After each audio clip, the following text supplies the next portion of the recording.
Finalement, voilà, je suis revenu, je me suis senti moi. Et voilà, très en attente, c'était franchement difficile. Je voulais faire des rounds. Ça a payé au troisième.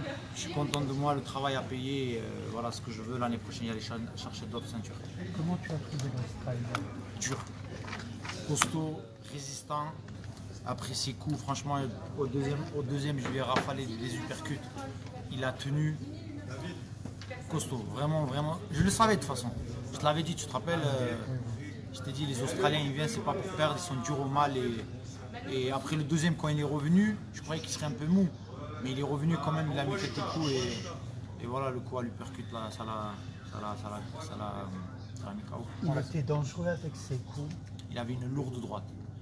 C'est pour ça, ces droites, je mettais toujours marche arrière parce que ces droites, quand il la mettait, tu le sentais même en blocade. C'était de la maîtrise, quoi. Exactement, le maîtriser, voilà, les esquives, de pas prendre des mauvais coups surtout. Je cherchais pas à le mettre KO. C'était pas mon but, c'était de faire des rounds. De faire des rounds, toucher là où il fallait faire mal, toucher au bon moment, sur des contres. Et voilà, ça a payé et puis c'est tout. Est-ce que ça a presque été un peu trop court?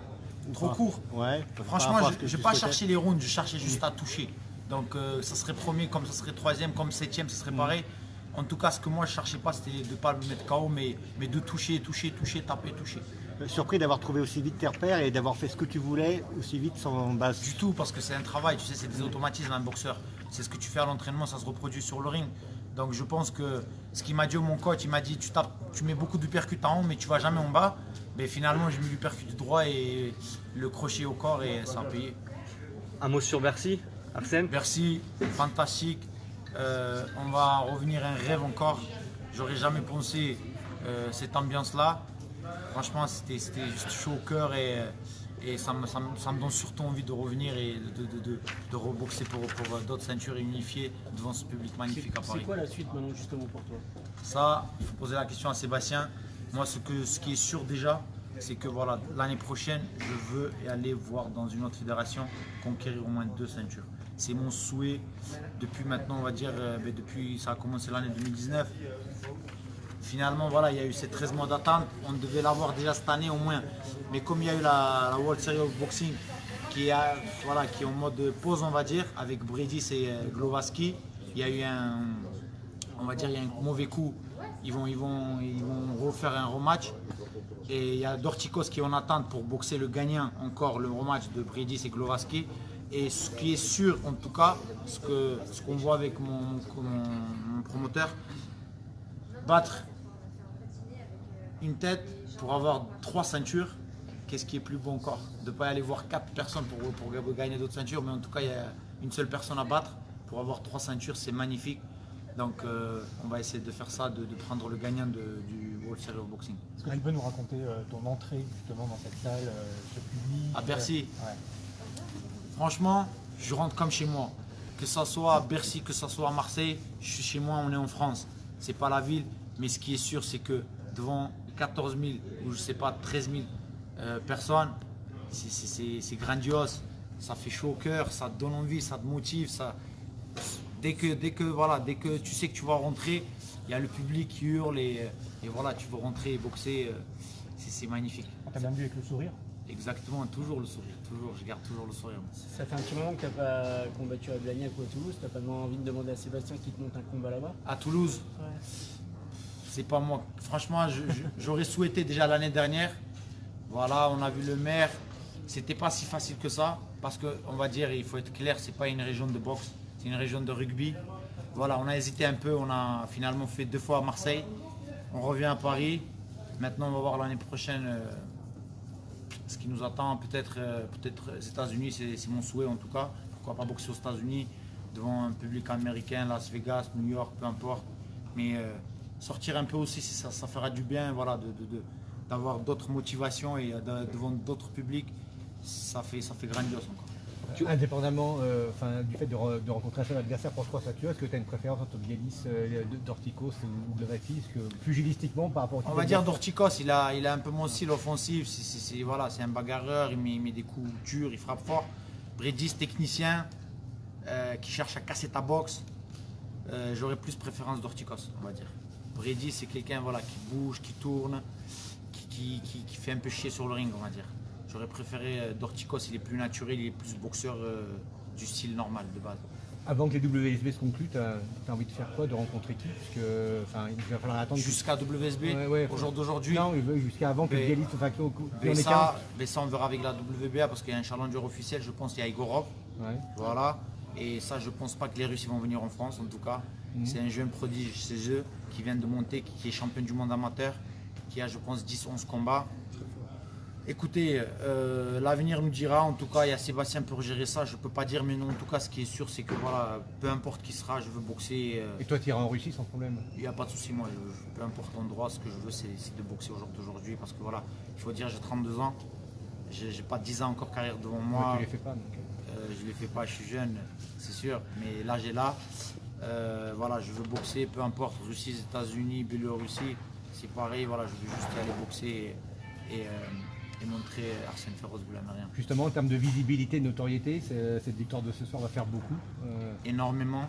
Pourquoi? Parce que c'est Paris. C'était retransmis, je pense, dans 17 pays, ce qu'il m'a dit Sébastien, les pays latinos, Argentine, Brésil, aux États-Unis, dans mon pays, là où je suis né, l'Arménie, en Russie. Donc, bien sûr, tu te fais connaître par le public. C'est pas juste un combat, c'est un combat de championnat du monde WBA. Et c'est magnifique. En tout cas, voilà, il faut se faire connaître, il faut se faire appeler. Il faut créer, voilà, il faut créer cette nouvelle image de moi, puisqu'on va dire pendant 2 ans, j'étais champion du monde intérim, après régulier, mais j'étais pas, on va dire, à l'affiche comme il fallait. J'étais mis un peu de côté, dans l'ombre. Il faut des galas comme ça, il faut des soirées devant des publics grandioses et devant des télés internationaux pour se faire connaître et pour qu'on puisse au moins parler de toi. Que tu te ressens étant champion du monde. Dès que tu as débuté, on t'a dit un jour, tout le monde nous disait il sera champion du monde au bout de ton 6e, 7e combat. On t'a dit celui-là, il sera Si on me l'a dit. Ouais, non, mais on l'a dit. Et en fait, bah voilà, c'est mission accomplie. On me l'a dit et surtout mon ancien entraîneur, Mohamed Benama Blagnac, il me l'a dit, il m'a dit Arsène, il m'a dit tu as des coups très forts, tu as un style mondial, tu iras loin, à toi de le prouver, à toi de t'entraîner. Et pas seulement Mohamed Benama, il y a eu d'autres, bien sûr, il y a eu d'autres personnes qui m'ont vu dans des petits galas, voilà, que je boxais un peu partout en France, qui m'ont dit Arsène, tu seras champion du monde, il faut que tu crois en toi, il faut que tu bosses dur. Je bosse très très dur, je bosse pas dur. Je pense que voilà, partir 13 mois loin de sa famille, loin de tout le monde, loin de son public français, loin de la France, aux États-Unis enfermé à côté des ours, des loups, de courir 5h30 du matin qui fait nuit. C'est pas que tu as peur, mais voilà, tu es dans les montagnes et je pense que c'est pas facile. Il faut avoir du mental, croyez-moi que c'est pas. Gennady Golovkin, le champion du monde kazakh, il m'a dit Arsène un jour quand je suis arrivé et qu'on s'est connu parce que je parle russe, il m'a dit Arsène, ici c'est pas autant les entraînements, mais c'est la résistance qui est difficile, c'est de rester là et de faire tous les jours ce que tu fais. Et j'ai dit ah bon Guéna, je croyais pas. Et quand je suis resté 1 semaine, j'y pensais plus. J'ai dit mais comment je vais faire 10 semaines ici? Je vais mourir. C'est pas possible. Parce que plus on avance dans le temps, plus ça devient dur, plus tu endurcis les sparring, les courses, tu es fatigué. Et malgré ça, faut tenir. Faut tenir parce que voilà, il faut faire les 10 semaines, il faut être prêt. Parce que c'est pas un petit combat, c'est des championnats du monde. Les mecs ils viennent pour t'arracher la tête. Ils viennent pas pour juste monter sur le ring, se montrer. Donc c'est difficile, mais ce qui est sûr en tout cas, c'est un métier. Il faut aimer ce qu'on fait. Je l'aime, j'aime la boxe, j'aime ce que je fais, j'aime boxer, j'aime faire des sparring, j'aime mettre des coups et j'aime surtout faire ce que je fais intelligemment. Du coup là, tu repars aux États-Unis ou tu es un peu de vacances? Je verrai avec mon promoteur parce que je sais pas, il a prévu quelque chose. Pour moi, il m'a dit j'ai une surprise. Je ne peux pas vous dire, mais en tout cas, ce qui est sûr, c'est que je vais prendre un peu de vacances parce que croyez-moi, c'était très très long. Je veux manger des plats de ma maman. À force de manger du riz, des pâtes et du poulet sans sauce, je veux ressentir un peu les plats de chez moi et ressentir ma famille, voilà, être avec mes frères, mes amis et surtout de voir de voir ma fille et de voir ma mère.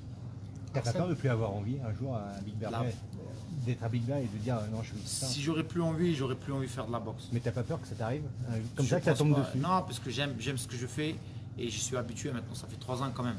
Justement. Voilà, ça fait 3 ans. J'aime ce que je fais. Je pense que c'est l'équipe.